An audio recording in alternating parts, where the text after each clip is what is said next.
What's up everyone on the internet? Thank you for making this video part today. I'm so excited to upload this one for you guys because for this video we'll be taking a look at an isekai anime that flew under my radar, but I immediately binged through it because I was so in love with its take on this particular genre, and that would be My Next Life as a Villainess, All Routes Lead to Doom. Holy crap, that's a mouthful. But anyway, this show was released about a year ago, and the story follows Katarina Kleist, who is this spoiled rich girl of a high-class noble family, and the moment we first see her, she can be described as a rotten little brat. Well, one day while she was meeting with a young prince, she falls on her head, and soon memories of her past life come flooding in, where she soon realizes that she's been reincarnated into this fantasy world. More specifically, this world bears a strong resemblance to a popular otome game where the protagonist is meant to fall in love with one of four very handsome young men and become best friends with two very beautiful women. And just to be clear, otome games are Japanese romance games meant for women, where the idea of the game is for your character to fall in love with one of the many heroes. But anyway, when Katarina realizes that she's been reincarnated into one of her favorite video games, she soon discovers that she's actually the bad guy of the story. And this causes her to freak out because once the protagonist of the story arrives, who can only be described as a Cinderella type character,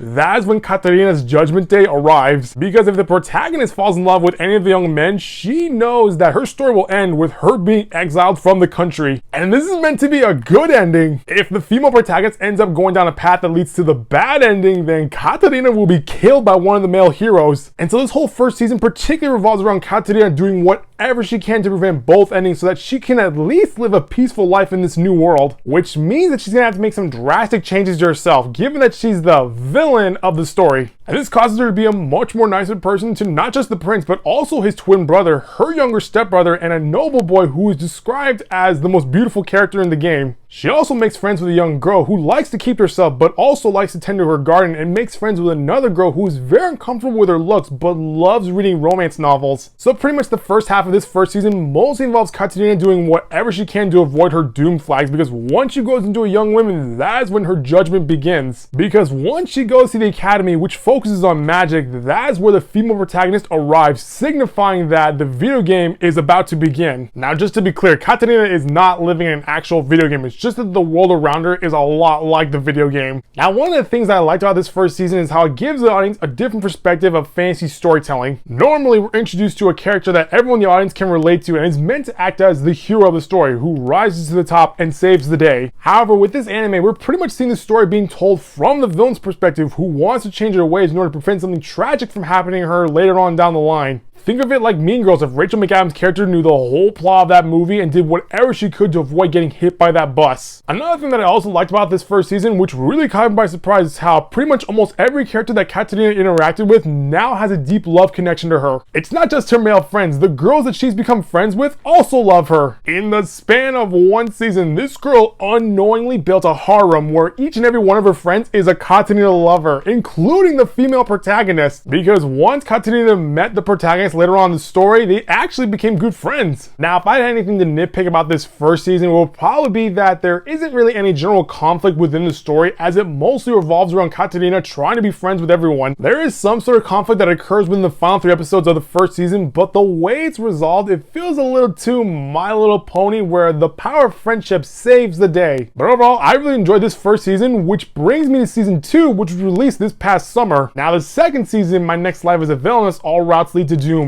X picks up after the events of season 1, where we're now following Katarina go about her daily life in this new fantasy world. But what makes this season different from the first is how each and every one of Katarina's friends is now competing against one another in order to win the heart of our main character. And if any of you guys watch my quintessential quintuplets video, you'll know that I love the saying, all is fair in love and war. Because as we move throughout this second season, we soon discover how each and every one of Katarina's friends have deep, unspoken feelings for her, which soon causes some friendly competition amongst all her friends. And this leads to several episodes dedicated to almost each and every member of Katarina's group, where we see how they all feel about her. Also, one of my favorite episodes of season 2 is where we get to watch Katarina and her friends take part in a Cinderella stage play, and the way they perform it, it's pretty funny. Now, after watching this second season, I really didn't know who to root for when it came to which character should end up with Katarina, because each and every one of them have their own special connection to her. Well, almost each and every one of them. One of the sort of things that set off a red flag was when the show would sometimes play around with the idea of Katarina's younger stepbrother falling in love with her. And this led to some very awkward situations. I know they're technically step siblings with no blood connection whatsoever, but come on, Keith, she's your sister. But aside from that, the story does improve on the overall conflict because it seems that the overall theme of this second season is taken because there are 2 kidnapping arcs at the beginning and end of this story. Now, while the story provides some sort of tension in those particular arcs, the way they're resolved falls back to the same problem I had with the first season, where the power of friendship solves everything. But aside from that, I really enjoyed this season, and looking at the series in general, I'm very happy that I binged through the first season and binged through the second season just so I can catch up to the final 4 episodes. So if you're looking for a new kind of anime to watch that involves fantasy, romance, and a bit of comedy, you should definitely check out My Next Life as a Villainess. Well, that's gonna do it for this video, guys. That was my overall view for My Next Life as a Villainess. All routes lead to doom. If you like what you saw, click the subscribe button so you can get the latest updates from this channel. I'll see you next time with a brand new video.